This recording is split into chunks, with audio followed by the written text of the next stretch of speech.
আলহামদুলিল্লাহি রাব্বিল আলামিন।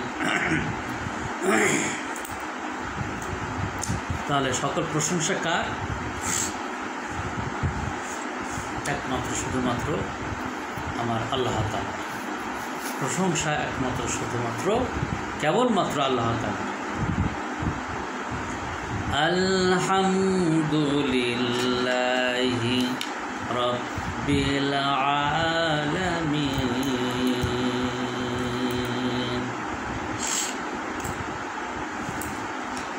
প্রশংসা আল্লাহ রাব্বুল আলামিনের, যে মহান রব্বুল আলামিন পৃথিবীর সব কিছু সৃষ্টি করেছেন। এহলৌকিক পারলৌকিক, আসমান জমিন সব কিছু আল্লাহ তাআলা সৃষ্টি করেছেন। এই জন্য মহান আল্লাহ রাব্বুল আলামিনের একমাত্র শুধুমাত্র প্রশংসা। আলহামদুলিল্লাহিল্লাযী খালাকাস সামাওয়াতি ওয়াল আরদা ওয়া জাআলাদ দুরুমাতি ওয়ান নূর। আল্লাহু আকবার।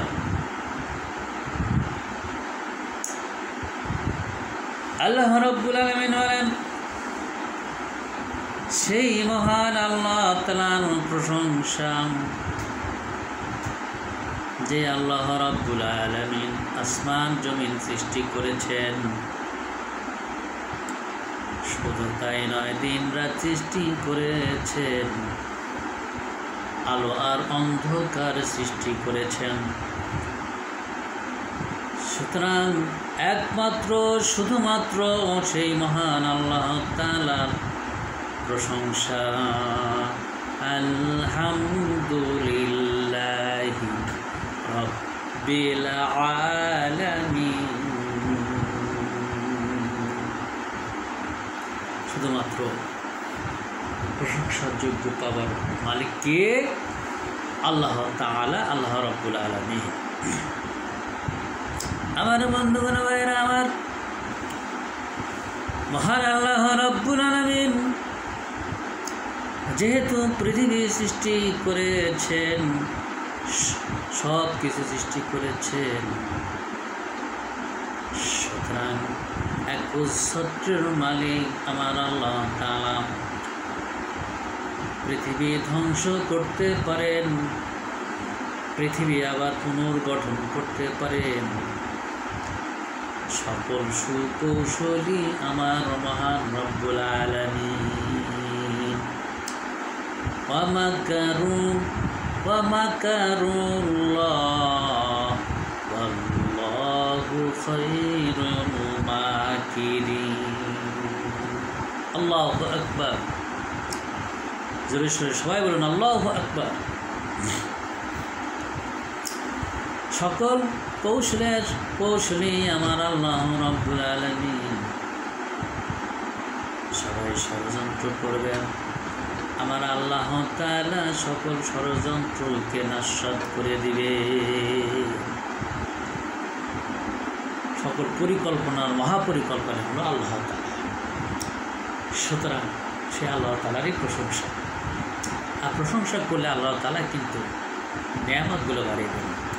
লাইন শাকারতুম লাযিদান্নাকুম ওয়া লাইন কাফারতুম ইন্না আযাবি লাশাদীদ।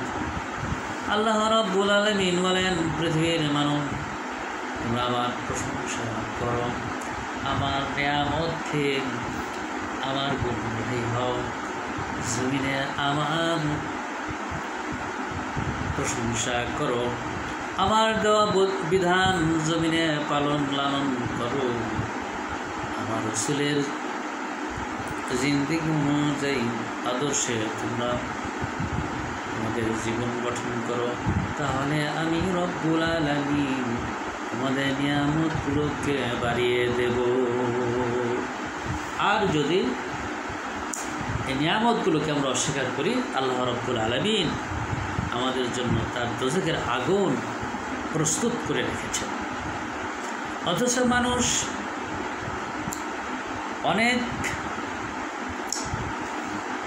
কৌশল করে থাকে, মানুষ সালাত আদায় করে না, আল্লাহর ইবাদত বন্দেগী করে না, বরং মানুষের মন গড়া বিধান দেয়া, আইন দেয়া, জীবন বিধান দেয়া, মানুষের মন গড়া সব কিছু দেওয়ার জন্য চলতে চান। কিন্তু আল্লাহ রাব্বুল আলামিন সেসব সব কিছু নস্যাৎ করে দেন। পৃথিবীর বুকে আল্লাহ রাব্বুল আলামিন হযরতে সুলাইমান আলাইহিস সালাম, সিকান্দার, যুলকারনাইন, আল্লাহ রাব্বুল আলামিন বাদশাহী দান করেছিলেন। এক সময় গোটা পৃথিবী রাজত্ব করত। আবার এই জমিনে স্বৈর শাসক, এই জমিনে মানুষের প্রতি অত্যাচার নির্বিচার করত।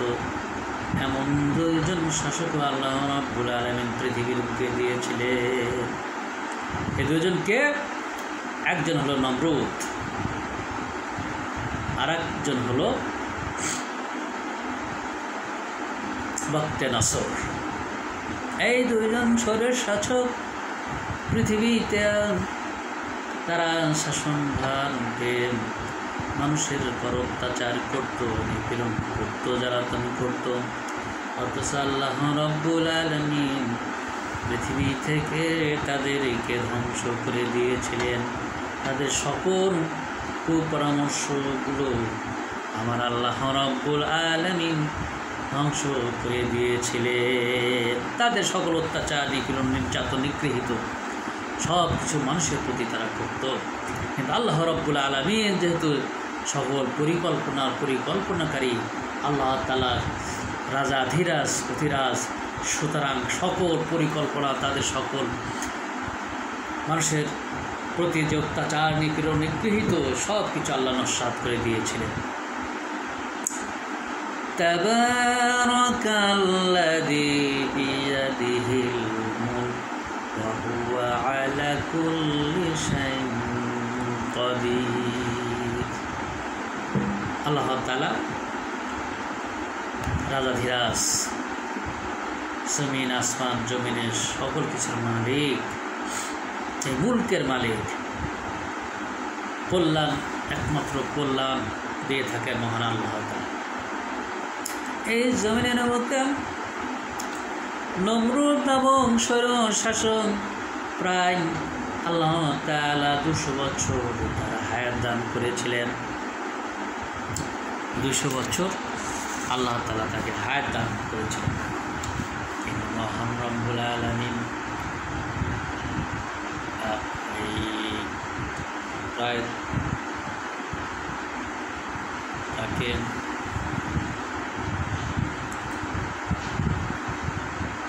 2000 বছর তাকে হায়াত দান করা হয়েছিল। তাকে এই জমিনের উপরে মহান রব্বুল আলামিন 2000 বছর তাকে হায়াত দান করেছিলেন। আর তিনি জমিনের উপরে প্রায় 400 বছর তিনি স্বৈর শাসক ছিলেন। 400 বছর তিনি এই জমিনে মানুষের প্রতি অত্যাচার, নিপীড়ন করেছেন। কিন্তু আল্লাহ রাব্বুল আলামিন তাকেও ধ্বংস করে দিয়েছেন। নমরুদ পৃথিবীর বুকে 400 বছর সে রাজত্ব চালিয়েছে, ক্ষমতায় ছিল, ক্ষমতায় বসে লুণ্ঠন, মারামারি, খুন, জখম, মানুষের অধিকার সব কিছু হরণ করে নিয়েছিল। আল্লাহর নবী হযরত ইব্রাহিম আলাইহিস সালাম সেই সময় নমরুদের আমলে আল্লাহ তাআলা নবী রূপে প্রেরণ করেছিলেন। তিনি আল্লাহর দিন, আল্লাহর আইন ও কানুন বিধান প্রচারের জন্য সচেষ্ট হলেন। অথচ পাপিষ্ঠ নমরুদ তখন একমাত্র শুধুমাত্র সে তাকে রাজা বলে ঘোষণা দিল এবং আর কারণ ক্ষমতা, আর কারণ একাত্মতা, আর কারণ শাসন সেই নমরুদ মানতে চাইল না। হযরত ইব্রাহিম আলাইহিস সালাম তিনি ঘোষণা দিলেন, একমাত্র শুধুমাত্র এই জমিনে আল্লাহর একত্ববাদের ঘোষণা দিলেন, কিন্তু নমরুদ সেটা পালন শুনলেন না, কখনো মানেন না। এই জন্য যখন আল্লাহ ঘোষণা দিলেন জমিনটা হলো আল্লাহ, সুতরাং শাসন ক্ষমতা চলবে একমাত্র আল্লাহ, এই ঘোষণা যখন দিলেন হযরত ইব্রাহিম ইসলাম, তার উপর নানান রকমের নির্যাতন নিপীড়ন তার উপরে দিন আসলো। এবং নমরুদ তখন হযরত ইব্রাহিম আলাইহিস সালামকে ধ্বংস করার জন্য, তাকে হত্যা করার জন্য নানান পায়তারা করতে লাগলো এবং বলল, তোমার আল্লাহ যদি থেকেই থাকে তাহলে পরে আমি যে ক্ষমতাধর, আমাকে কেন ধ্বংস করছে না, তাহলে তোমার আল্লাহর ক্ষমতা তুমি দেখাও। এমনি করতে সে বড়াই করত। কিন্তু মহান রব্বুল আলামিন যারা এই জমিনে বড়াই করবে, এই জমিনে নিজেদেরকে যারা বরত্ব মনে করবে, যারা রাজত্ব টিকে রাখার জন্য স্বৈর শাসন বাস্তবায়ন করতে চায়, আল্লাহ রব্বুল আলামিন তাদের সেই স্বৈর শাসনকে সারা জীবন কখনো টিকে রাখেন নাই, রাখতে চান না, বরং তারা ধ্বংস হয়ে যায়। নমরুদ ধ্বংস হয়ে গিয়েছে।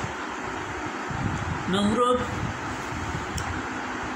রোমে তখন পৃথিবীর সকল রাজাদের একটি কনফারেন্স হয়েছিল, বিশাল কনফারেন্স হয়েছিল। 40টি দেশ তখন একত্রিত হয়েছিল।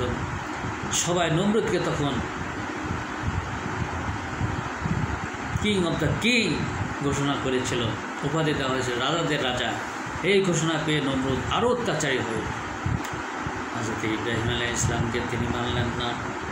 ইব্রাহিম আলাইহিস সালাম আল্লাহর একত্ববাদের ঘোষণা দিলেন, আল্লাহর কথা বললেন, নমরুদ সেটা স্বীকার করেন নাই, বরং হযরত ইব্রাহিম আলাইহিস সালামকে 10টি বছর তাকে কারাগারে বরণ করতে হয়েছিল।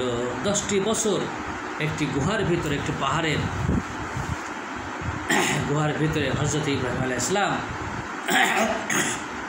আড়ালে থেকে তিনি তখন তার আল্লাহ তাআলার একত্ববাদ এই জমিনে প্রচার করেছিলেন।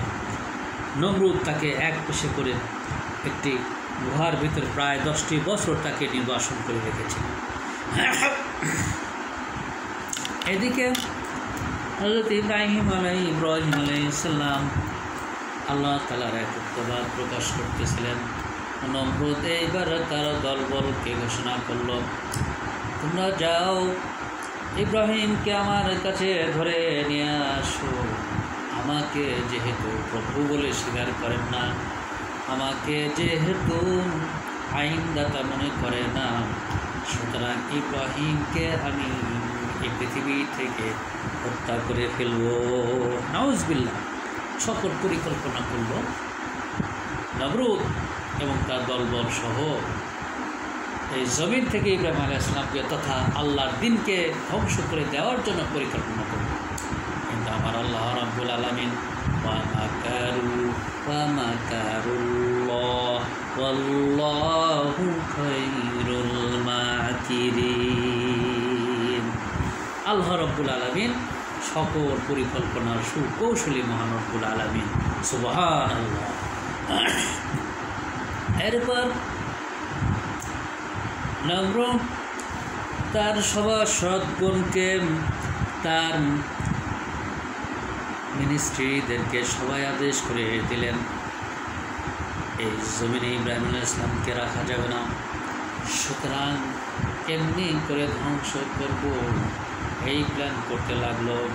এবং তিনি বললেন, যাও যাও তোমরা অগ্নিকুণ্ড তৈরি করে নাও। অগ্নিকুণ্ডের সে যে যার আল্লাহর একত্ববাদ ঘোষণা করে, দেখি তার আল্লাহ কেমনি করে তাকে রক্ষা করে। অগ্নিকুণ্ড তৈরি করো, দেখি ইব্রাহিমের আল্লাহ কিভাবে ইব্রাহিমকে রক্ষা করে, তাকে আগুনে ফেলে মারা হবে। এই প্ল্যান অনুযায়ী 20 গজ দীর্ঘ 20 গজ প্রস্থ আর 1000 ফিট হলো গভীরতা একটি কূপ খনন করা হলো। আর বিভিন্ন ধরনের খড়ি লাঠি এনে সেখানে গুছানো হলো, সেখানে আগুন জ্বালিয়ে দেওয়া হলো। প্রায় 7টা দিন সেখানে আগুন, ঘি, তেল মিশিয়ে দাও দাও করা আগুন জ্বালিয়ে দেওয়া হলো। নমরুদের একটি রাজার তার সভাসদের মধ্যে একজন মন্ত্রী মিনিস্টার সেই আগুনের কাছে যেতে পারল না। একটু কঠিন ভয়াবহ আগুন তখন জ্বালিয়ে দেওয়া হলো। হঠাৎ করে সেখানে কেউ যেতে পারে না।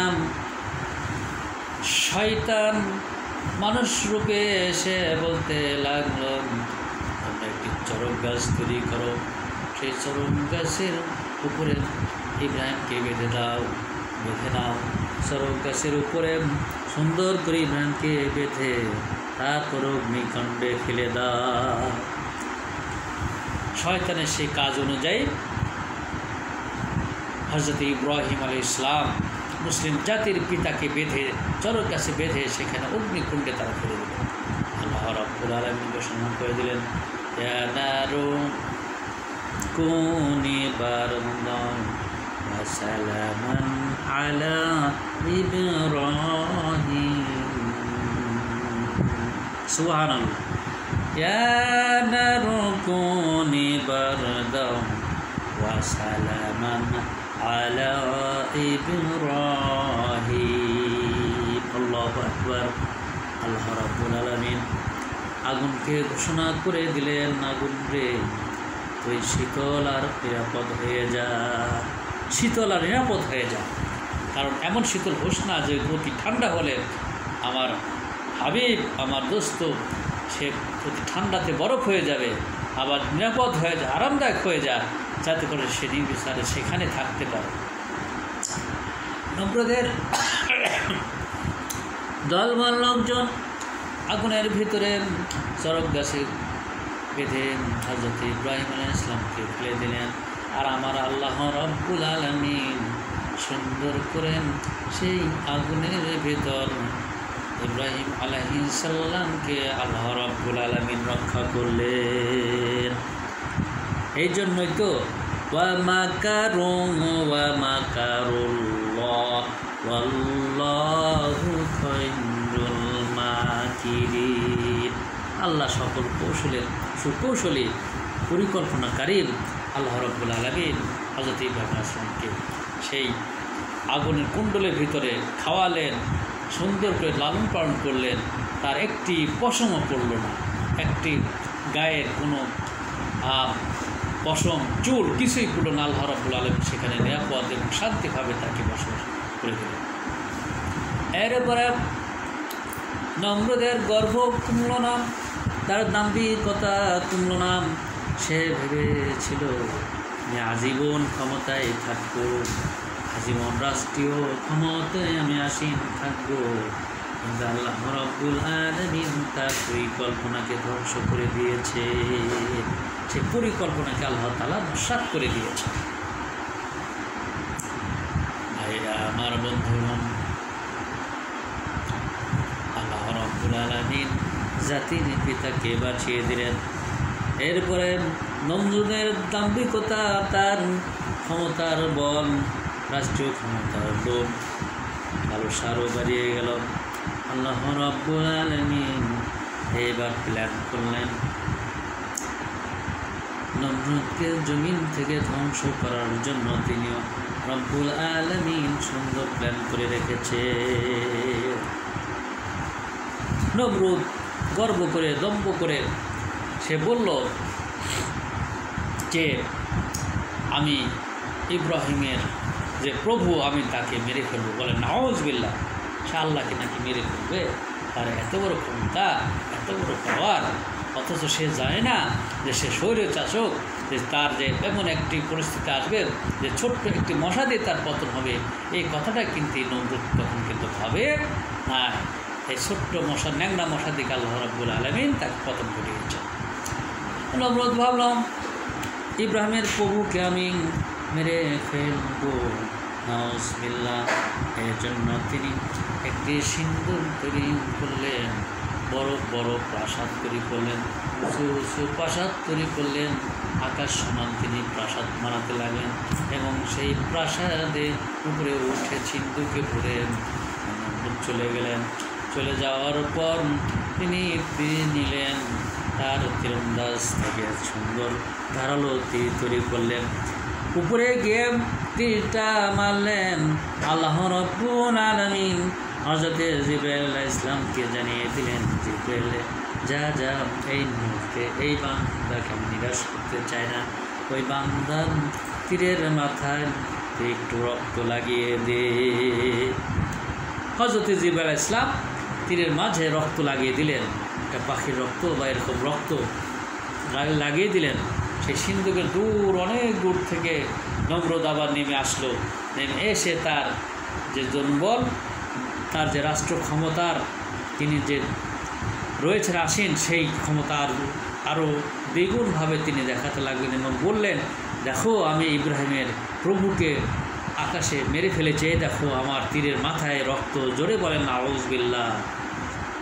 অথচ মানুষ জানে না যে মানুষের যে পতন ঘটবে, অত্যাচারিত নিপীড়িত বাচ্চাদের পতন ঘটবে, এটা কিন্তু তারা তখন বোঝে না যে কোন ঘটনা বলে বা কোন দিক দিয়ে তাদের পতন ঘটবে, তারা এটা যায় না। অথচ তাদের সেই রাজত্বের, তারা সেই রাষ্ট্রের স্বৈর শাসনের তারা গর্ব করে। আল্লাহ রাব্বুল আলামিন একটু রক্ত লাগিয়ে দিলেন তীরের মাথায়, আর তিনি ভেবে নিলেন ইব্রাহিমের মারা গিয়েছে, নাউজুবিল্লাহ। এরপরে নমরুদ লক্ষ্য করলেন দূর আকাশে একটু কালো মেঘ দেখা যায়। দূর আকাশে তিনি দেখলেন একটা কালো মেঘ এবং সেই মেঘের সামনে কিছু মশা উঠতেছে, কিছু মশা আসা শুরু করেছে। তখন নমরুদ ভাবলো এই মশা তো আবার এটা হলো একদম সামান্য, সুতরাং মশা আবার কী করবে।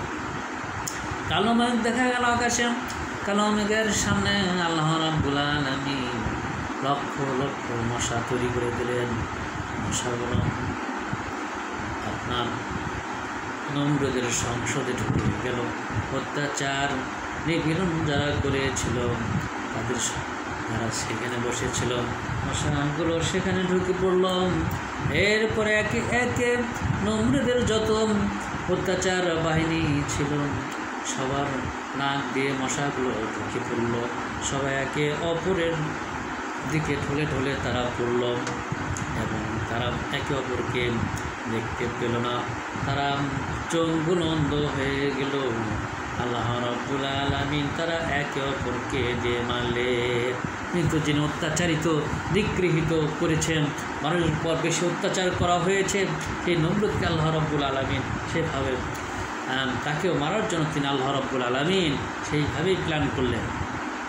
মহান রাব্বুল আলামিন এর উপরে যখন নমরুদ সেই মশাগুলো দেখে তিনি তার স্টেটে চলে গেলেন, তার কামরার ভিতরে চলে গেলেন, সাজানো গোছানো তার রুমে চলে গেল। এরপরে দেখা গেল সেই রুমের ভিতরে একটি ল্যাংড়া মশা ঢুকে গেল, একটি ল্যাংড়া মশা ঢুকে গেল এবং নমরুদ তখন ভাবলো এই ল্যাংড়া মশা আবার কী করতে পারে। ল্যাংড়া মশাটি এরপরে নমরুদের নাক দিয়ে ঢুকে যায়, নমরুদ নাক দিয়ে ঢুকে তার ব্রেনে আঘাত করে, ব্রেনগুলো আঘাত করতে থাকে, ব্রেনে কামড় দিতে থাকে।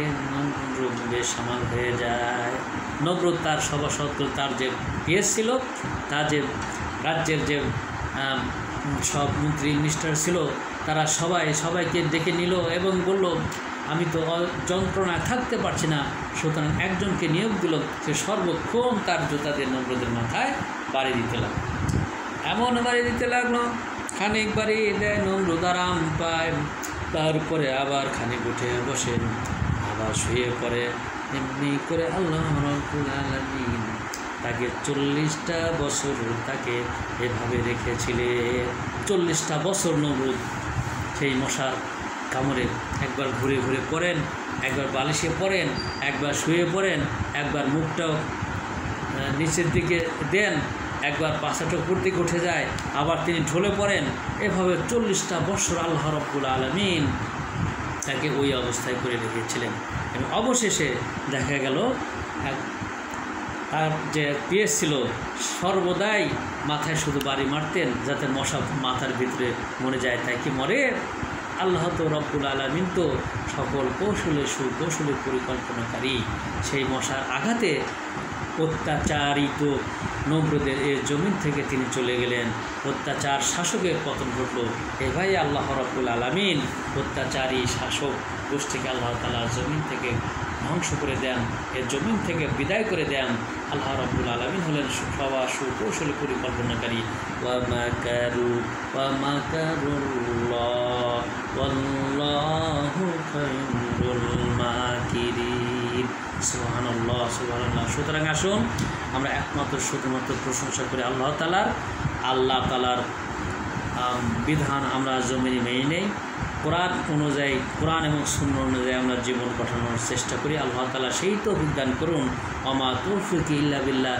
আসসালামু আলাইকুম ওয়া রাহমাতুল্লাহি ওয়া বারাকাতুহু।